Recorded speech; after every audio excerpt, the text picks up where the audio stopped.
Hello दोस्तों, नमस्कार। मेरे सभी दोस्तों को मेरा सादर प्रणाम। और आज की इस वीडियो में मैं कुछ ऐसी बातें लेके आया हूँ जो आपको पसंद आएंगी।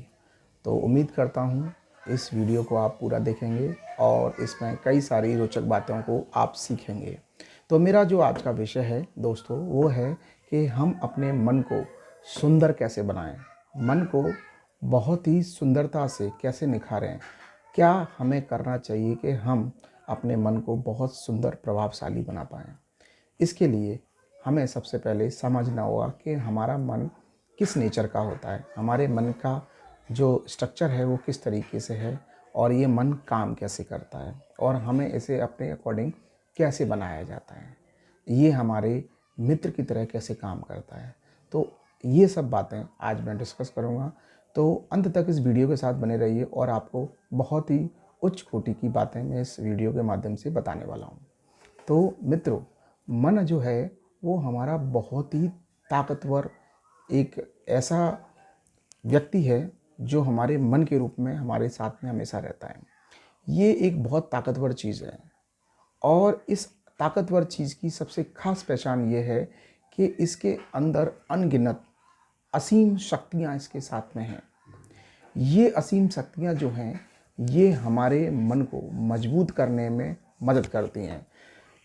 इस मन की गति इतनी तेज है कि अगर हमने अपने आप को इस मन की गति के साथ जोड़ लिया तो हम बहुत जल्द कम समय में अच्छे से अच्छे कामयाब इंसान बन सकते हैं। तो इसके लिए हमें क्या करना होगा, हमें सबसे पहले लक्ष्यधारी होना पड़ेगा।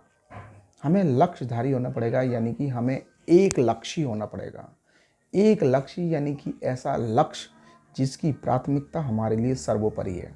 तो लक्ष्य अपना निर्धारित करें और निर्धारित करने के बाद हम उस लक्ष्य के लिए क्या करेंगे, हम उसको अपने मन के साथ यानी पूरे मन के साथ उस लक्ष्य को पूरा करने के लिए काम करेंगे।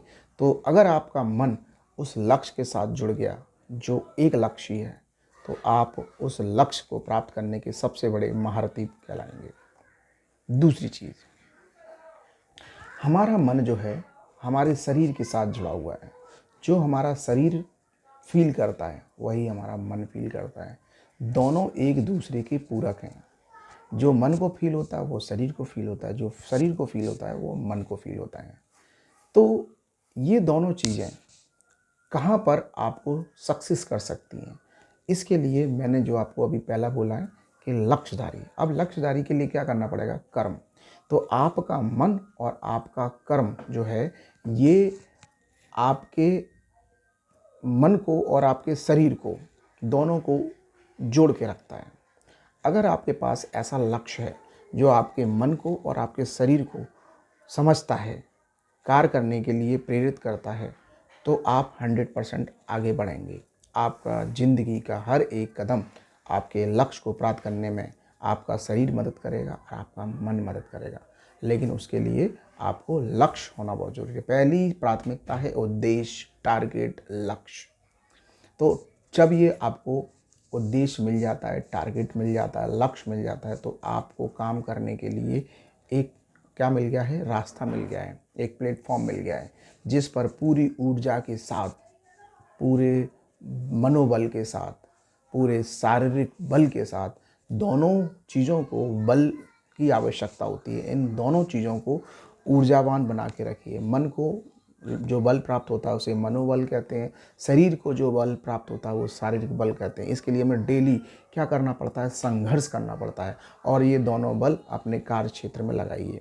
आप निश्चित तौर से प्रतिदिन विजय की रास्ते पर आगे बढ़ेंगे। लेकिन इसके कुछ ड्रॉबैक भी हैं। जो व्यक्ति कार्य क्षेत्र में अपने आप को रुचि नहीं रखता, यानी कि जिसके पास कर्म नहीं होता कुछ भी करने के लिए, जिसके पास कोई काम ही नहीं है, जो फ्री है, तो ऐसा व्यक्ति जो है वो कहाँ चला जाएगा, वो वासनाओं में घिर जाएगा, भोग में चला जाएगा। तो वासना यानी कि वासना क्या है, वासना एक भोग है, यानी कि किसी चीज़ को भोगने की लालसा उसके अंदर प्रकट हो जाएगी। तो ये किन व्यक्तियों में आती है? जिनके पास कर्म नहीं होते, जिनके पास लक्ष्य नहीं होता, जिनके पास टारगेट नहीं होता, जिनके पास उद्देश्य नहीं होता। तो जीवन में जिन लोगों के पास जीने की कोई वजह नहीं होती, काम करने की कोई वजह नहीं होती, जिनके पास कोई उद्देश्य नहीं होता, कोई टारगेट नहीं होता, ऐसे व्यक्ति जो है वो वासना की ओर चले जाएंगे। उन्हें पता ही नहीं चलेगा वो कब वासना से ग्रसित हो गए। तो ये वासना जो है उन्हीं लोगों को प्रभावित करती है जो फ्री होते हैं, भोग की ओर चले जाते हैं। तो संघर्ष से वासना की ओर चला जाता है ऐसा व्यक्ति, भोग की ओर चला जाता है। अब ये वासना जो है, जो जिस व्यक्ति के अंदर ये आती है, वो धीरे धीरे अपने काम को छोड़ देता है और वासनाओं में लिप्त होकर उनको भोगने के लिए, यानी कि उनकी भौतिक अवस्था को प्राप्त करने के लिए हमेशा लालायित रहता है। और ऐसे व्यक्ति के अंदर जब वासना गति के रूप में आने लगती है, मनोगति के रूप में आने लगती है, तो उसके अंदर काम वासना डेवलप हो जाती है। वासना और काम वासना में अंतर होता है। वासना का मतलब होता है भोग। वासना सिर्फ गलत चीज़ों से जुड़ी हुई नहीं होती है। वासना का मतलब आप जिन चीज़ों को पसंद करते हो, जिन चीज़ों में आपको रुचि है, यानी कि आपको सिर्फ सुख प्राप्त चाहिए उससे, तो आप उसमें अपने आप को भोग उसका करना चाहते हैं।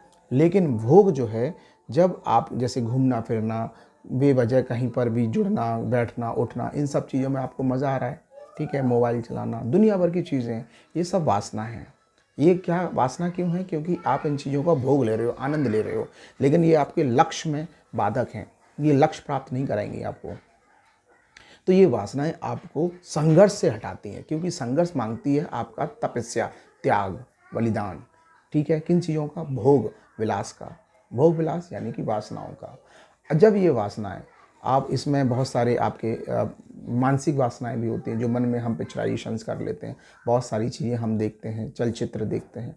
तो ये चीज़ें जब हम दिमाग में दौड़ाते हैं, गति इनको देते हैं, इन्फ्लुएंस करते हैं, तो ये काम वासना में कन्वर्ट हो जाती है। और काम वासना जो होती है वो इंसान को बहुत ही ज़्यादा नीचे गिरा देती है, यानी कि ऐसा व्यक्ति बड़ी मुश्किल से उठ पाता है अपने जीवन के लक्ष्यों में। तो इस तरीके की जो काम वासना है उन लोगों को प्रभावित करती है जो फ्री होते हैं, जिनके पास कोई उद्देश्य नहीं है, जिनके पास कोई काम ही नहीं है, तो वो इन सभी चीज़ों में घिरे रहते हैं। ऐसे व्यक्ति जो होते हैं वो नशा पान करते हैं, मादक पदार्थों का सेवन करते हैं।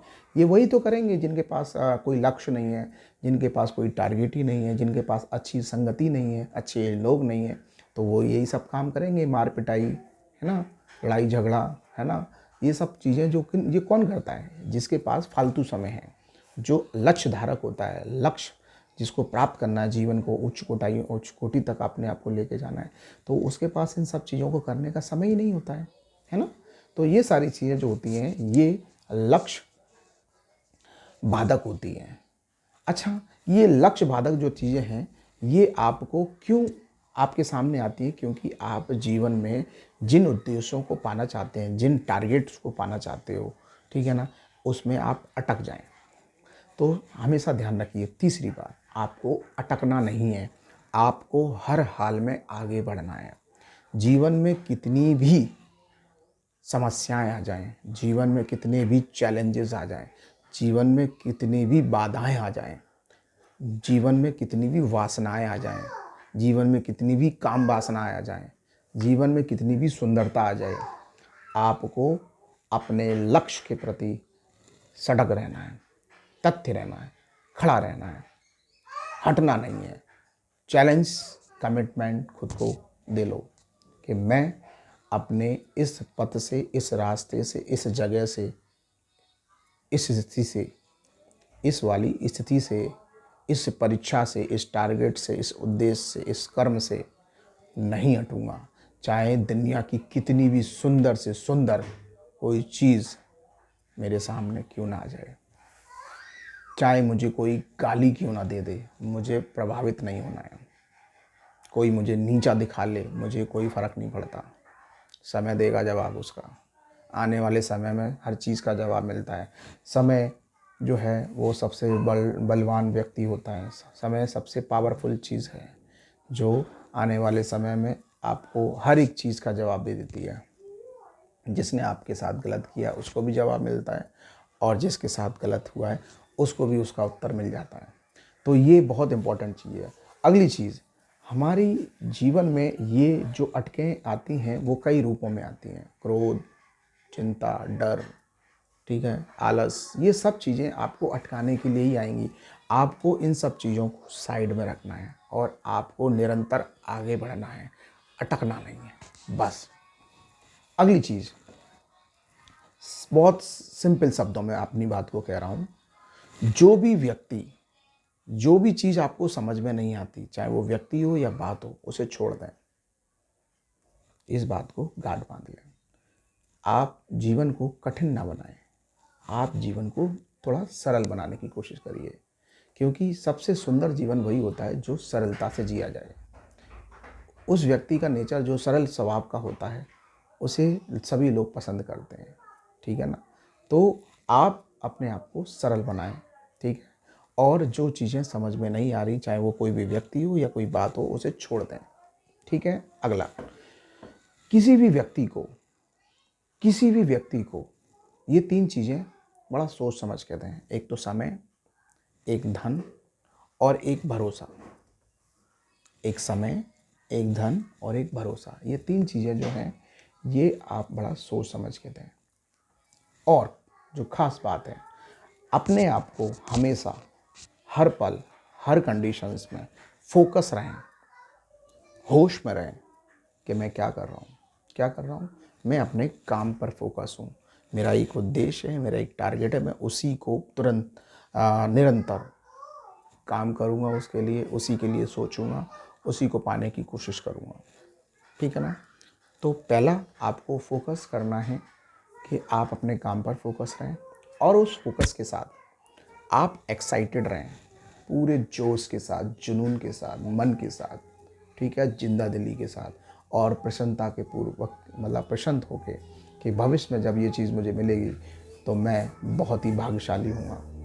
तो आप अपने कर्म पर फोकस रहिए, आप पूरे एक्साइटमेंट के साथ, साथ ही साथ इस चीज़ पर फोकस रहिए कि आपने पूरे दिन कितना मुस्कुराया, आप कितने खुश रहे, पूरा दिन किया क्या। इससे ज़्यादा इम्पॉर्टेंट है कि पूरे दिन में जिया क्या, आप कितना जिए, कितना आप एंजॉय किए। तो ये बहुत इम्पॉर्टेंट होता है कि आप कितना मुस्कुराए, कितना अच्छा काम किया आपने, कितना मुस्कुराए। ये पूरे दिन आप हर पल, हर घड़ी में, हर समय में आप इस चीज़ का ध्यान रखें, आप इस चीज़ का फोकस रखें। आप कुछ भी करें, कोई भी काम करें, कुछ भी, लेकिन आपकी मुस्कुराहट नहीं जानी चाहिए। अगर किसी चीज़ से, किसी बात से, किसी व्यक्ति की वजह से आपकी मुस्कुराहट जा रही है, तो ऐसे व्यक्ति से दूरी बना लें और उसे कम से कम समय दें, उससे कम से कम बात करने की कोशिश करें। अगर वो बाहर का व्यक्ति है तो अवॉइड कर दें, बिल्कुल वॉइड इक्वल टू ज़ीरो, ठीक है। और अगर वो घर का व्यक्ति है तो उससे कम से कम उतने ही शब्दों का, उसका प्रश्नों का उत्तर दें जितना सामने से वो प्रश्न आ रहा है। बस अपनी तरफ से सलाह देने की कोशिश ना की जाए अगर आपको कोई समझता नहीं है तो, ठीक है ना। तो ऐसी चीज़ों को हमेशा ध्यान में रखिए कि आप सोच समझकर 3 चीज़ें दें, समय, भरोसा और अपना धन। हर किसी को नहीं दिया जाता है, ठीक है ना, क्योंकि ये आपकी तीनों ताकत होती हैं। दूसरी चीज़, आप हमेशा इस चीज़ को ध्यान रखिए कि आपने सामने वाले के पूरे दिन जो काम किया, आपने दिया क्या, आपने जिया क्या और आपने किया क्या। ये तीनों चीज़ें आपके मन को हमेशा एक्साइटेड बना के रखेंगी, होश में रखेंगी और खुश रखेंगी। यही आज का हमारा वीडियो का मेन कंटेंट था जो मैंने आप लोगों को बताया। तो स्वस्थ रहिए, व्यस्त रहिए और मस्त रहिए। Thank you.